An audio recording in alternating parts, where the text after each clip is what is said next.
Hi! Happy New Year! And with a new year, as a DBD player, that means I got a lot of coping to do. So yeah, I'm like the 8th person to do this video, but so what? It's a fun idea and nobody's gonna say the exact same thing. So, with the start of this new year, that means the beginning of a new content cycle for Dead by Daylight, kind of. But right now, to be honest, Marvel Rivals has me in a headlock. Iron Man mains rise up. But Dead by Daylight is still my game, and I care about it quite a bit. I think the game is in a decent spot, but there's just a few big changes that I think we need to see coming this year. So in this video, I'm going to cover some of the changes I would like to see being made.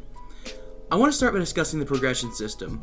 Behavior made some huge changes to the Blood Web over the years, and now I think we're in a spot where consistently, players are bringing the best add-ons in the game, often enough that it's being brought up more often than they are before.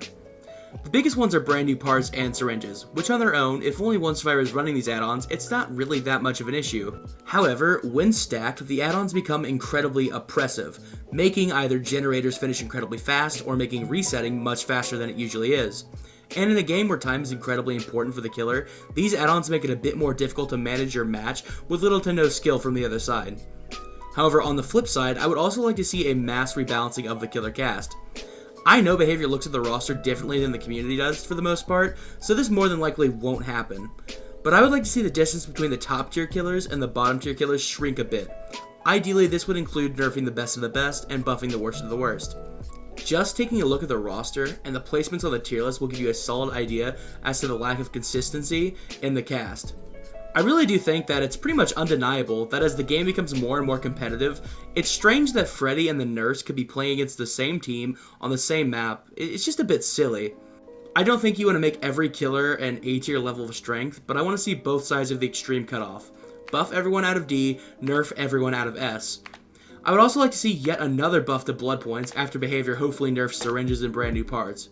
I still think it's a bit silly that it takes a casual or a new player a ridiculously long time to unlock all the perks. I genuinely think you could completely double the blood point cap from 40,000 max to 80,000 max, and I still think that wouldn't be a huge change. Also, can we please have our barbecue and we're gonna live forever stacks back?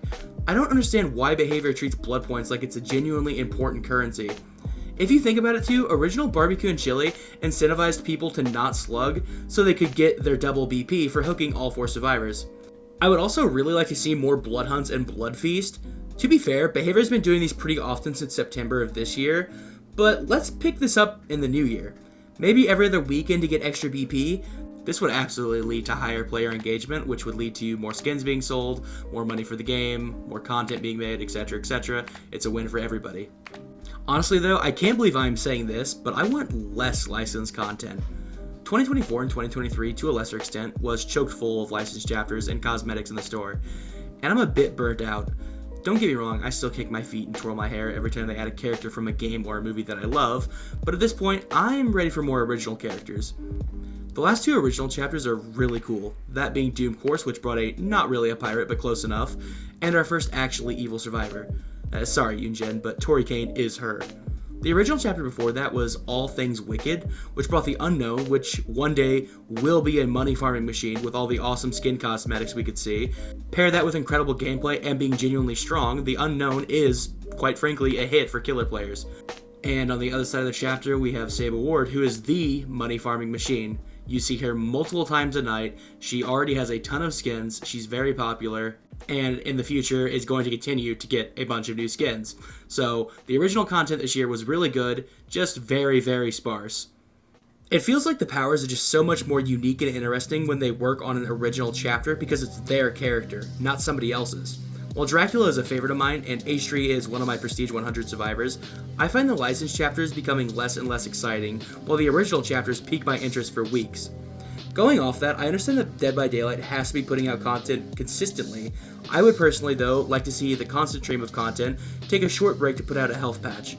While Behavior has been putting out bigger and better mid-chapter patches than they have in the past, I think a massive patch that addresses some of the issues I have already mentioned, like overtuned killers and add-ons, as well as a progression system, would be so nice. We can also see a 6.1.0 redo, where a massive amount of perks are changed fundamentally to shake the meta up.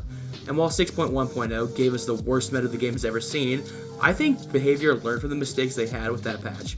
Community feedback is also taken much better than it was in July of 2022. So just to kind of visualize this, let's say for the anniversary patch, where you can release an event that will hype people up and keep them playing even without a brand new killer. Or maybe even the patch after the release of Five Nights at Freddy's, where the hype will still be high. This could be prioritized. With all that being said, those are kind of my big wishes.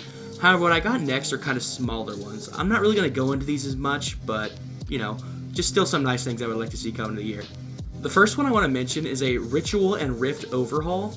Right now, all we have is the Daily Ritual, which will reward you with anywhere from 30,000 to 60,000 blood points, depending on the ritual you get.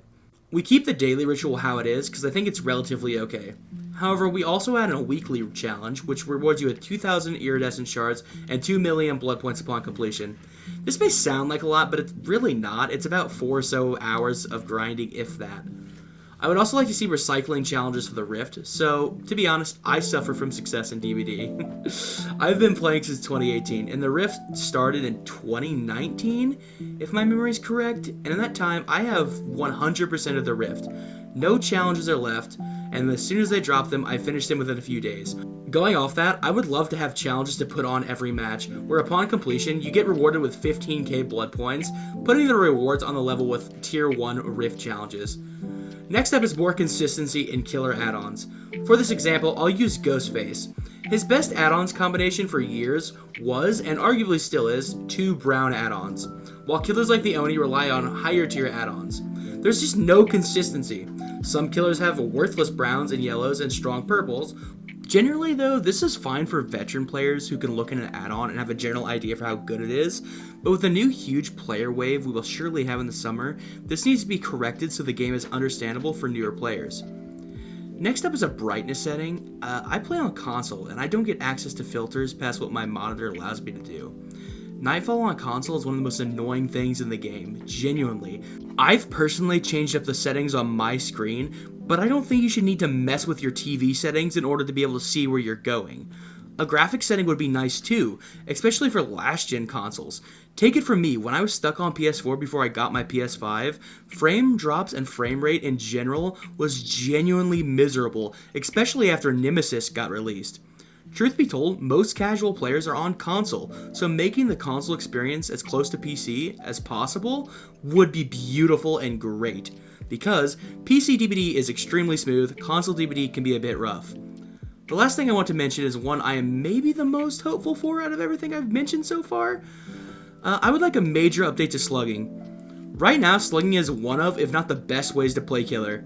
The pressure you get is immediately noticeable. However, playing against it is gross. Now, instead of just gutting slugging, we need to figure out why people feel like they need to slug so much.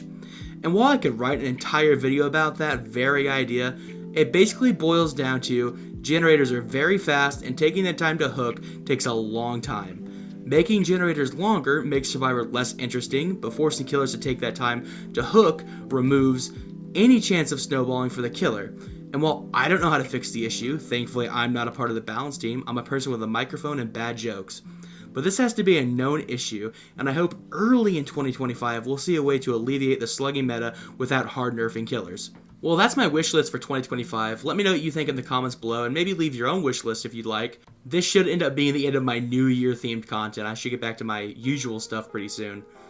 But that's all for today. My name is Kasir. If you enjoyed the video, please do consider leaving a like. It helps me out quite a bit. If you're not subscribed, we are very close to 1,000. We're trying to get there as soon as we can. I have quite a bit of videos built up at this point that you could watch. Like I said, leave your own wish list in the comments below. My community Discord as well as my Twitch are both linked in the description if you'd like to hang out there. But I hope we will see you next time. Bye bye, and please have a good day. And enjoy DBD. It's a fun game. Alright, bye.